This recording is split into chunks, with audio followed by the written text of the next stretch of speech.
तर आज मी तुम्हाला डीप लर्निंग मधील एक महत्त्वाचा विषय समजून सांगणार आहे. तो आहे ग्रेडियंट डिसेंट. तर याची सुरुवात करूया आपण एका प्रश्नानं, म्हणजेच की ग्रेडियंट डिसेंटची गरज काय आहे?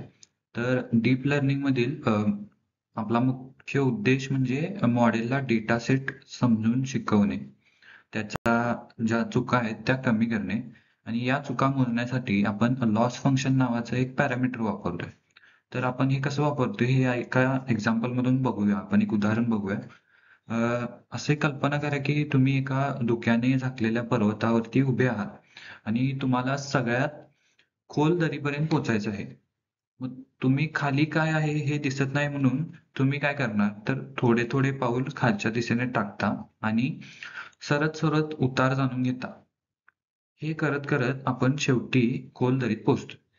ग्रेडियंट डिसेंटचं काम पण असंच काहीतरी आहे. ते काय करतं मॉडेलचं वेट्स म्हणजे वजन जे आहे आणि बायसेस अशा पद्धतीनं मोजतं. एक झाले की एक अशा पद्धतीने हळूहळू मोजून टोटल जे त्याचा स्लोप आहे तो कॅल्क्युलेट केला जातो. तर ग्रेडियंट डिसेंट ही जी संकल्पना आहे ती आपण टेक्निकली काय आहे ती आता बघूया.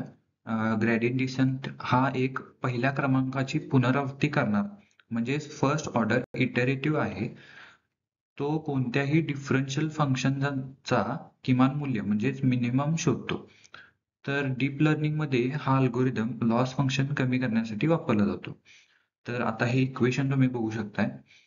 त्या इक्वेशन मध्ये जे W आहे ते डिनोट काय करते की मॉडेलचे वेट म्हणजेच वजन जे काय असेल ते वेट्स ते कॅरी करत असेल ते वेट्स तिथं डिनोट केले.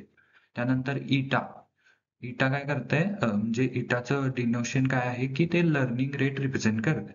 त्यानंतर जे ऑफ डब्ल्यू म्हणजेच लॉस फंक्शनचा ग्रेडियंट थोडक्यात सांगायचं झालं तरी स्लोप आणि या पूर्ण इक्वेशन मध्ये जे निगेटिव्ह साईन आहे ते आपण डिनोट करते कारण लॉस कमी करण्यासाठी आपण ज्यावेळेस उताराच्या दिशेने जात असतोय त्यावेळेस ते मायनस साईनने रिप्रेझेंट केले जाते आणि ते प्रत्येक स्टेपमध्ये कमी कमी होते त्यामुळे ते मायनस चिन्ह आपण तिथे वापरतो.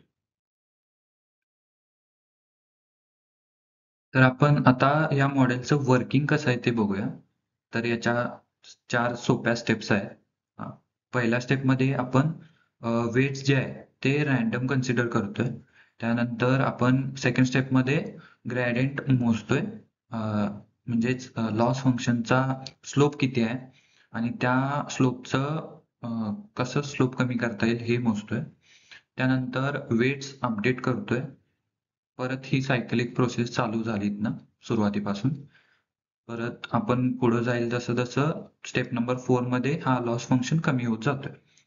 तर हे मॉडेल स्लोली लर्न करत जाते आणि ऍट द व्हेरी एंड म्हणजे शेवटी ते आपल्याला ऍक्युरेट नियर अबाउट आन्सर देते. तर आपण यात येणारे आता चॅलेंजेस बघूया. सगळ्यात पहिला म्हणजे कधी-कधी हे लोकल मिनिमम वरती अडकते. जर मगाशीचं उदाहरण आपण घेतलं लक्षात, तर त्यामध्ये जर एखादी लहान स्लोप असेल किंवा निमुळता स्लोप असेल, तर ते फायनल स्लोप म्हणून कन्सिडर करेल आणि म्हणजे तीव्र उतार हा कधीच कन्सिडर करणार नाही. त्यामुळे होतंय काय, की ते मॉडेल कधी शेवटला जाऊ शकत नाही. त्यानंतर दुसरा बघायचं झालं तर स्कॅन्डल पॉइंट्स म्हणजेच अ, जिथं उतार अगदी शून्याबरोबर असतो, तिथं ते मॉडेल अडकतंय. त्यानंतर मोठ्या डेटा सेटसाठी हे मॉडेल खूप वेळखाऊ आणि खर्चिक असू शकते.